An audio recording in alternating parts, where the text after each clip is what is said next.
Hi guys, let's make a super creamy original Italian carbonara. I have this recipe from my sister's Italian roommate and this is the only way I make carbonara now. First I will fry the guanciale and while frying I recommend opening all the windows. Often a lot of smoke is produced and the fire alarm might go off. Speaking from experience, so it's better to open all the windows. Fry the guanciale until it's crispy. Then take it out of the pan and place it on a plate with a paper towel so it stays crispy and the excess fat gets absorbed. Also, I recommend removing some of the guanciale fat from the pan. I like to use only 1 to 2 tablespoons of it for the carbonara. The rest can be used for frying onions, potatoes, or whatever you like. The fat gives these dishes a nice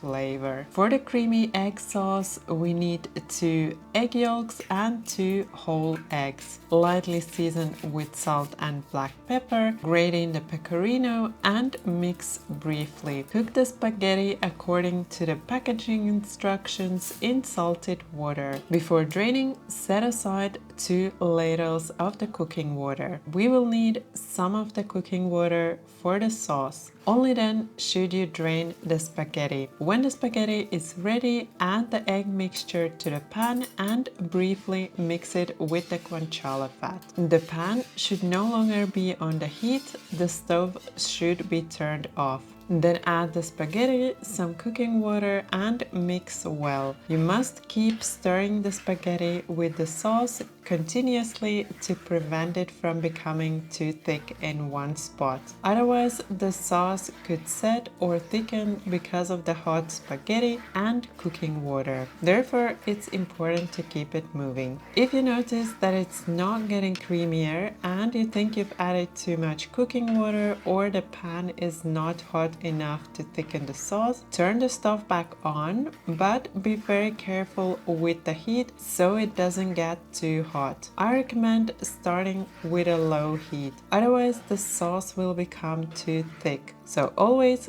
keep it moving and heat it very slowly until the sauce becomes nice and creamy. When the sauce is nice and creamy, add the crispy guanciale, combine it shortly and transfer the carbonara directly from the pan onto the serving plate. Add some black pepper and pecorino to taste if you like and serve right away. Thank you for watching. Bye bye until next time.